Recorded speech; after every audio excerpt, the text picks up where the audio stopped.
I'm Robert Rothkopf. I'm the managing partner of Balance Legal Capital.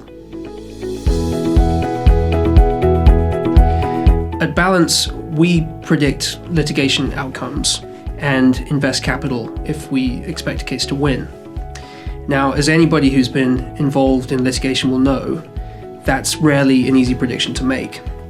And so we've spent time at Balance trying to figure out how we can improve our litigation forecasting accuracy, taking lessons from the world of behavioral economics to reduce cognitive bias in our investment decisions. And over the next couple of minutes, I want to share with you 3 of the techniques we use at Balance. We call it litigation super forecasting.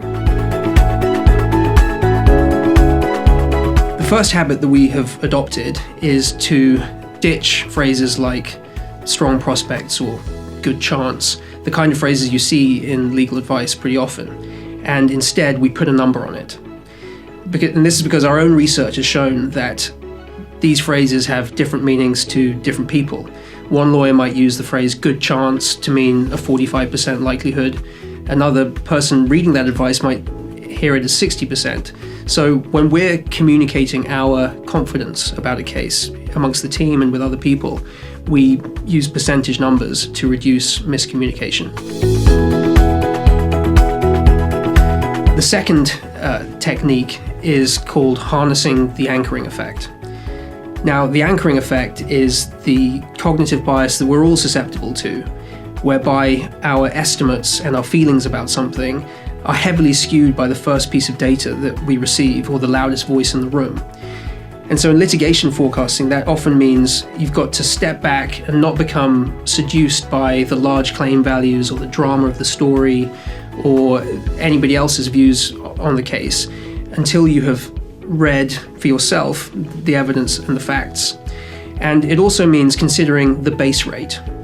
Now, that involves asking yourself how many claims of this kind generally go on to win. Or if you're looking at making a prediction about quantum, ask yourself what percentage of damages claimed actually go on to be awarded by tribunals, etc. Daniel Kahneman, a famous behavioral economist, has shown that if you anchor yourself in the base rate, then your estimate will be much more accurate. And moreover, we try to integrate multiple views on different aspects of our cases, because no one person has all of the relevant information necessary to make a good forecast.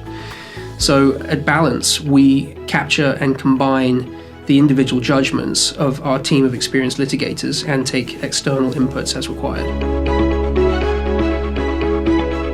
The overarching question that we're trying to answer is our client's case going to win and produce a worthwhile recovery? Now, that's a difficult, unknowable question. So technique number 3 is to take that unknowable question and chop it up into knowable components. So, for example, does the defendant have the money to pay the claim? Does the defendant have assets in a jurisdiction that is pro-enforcement?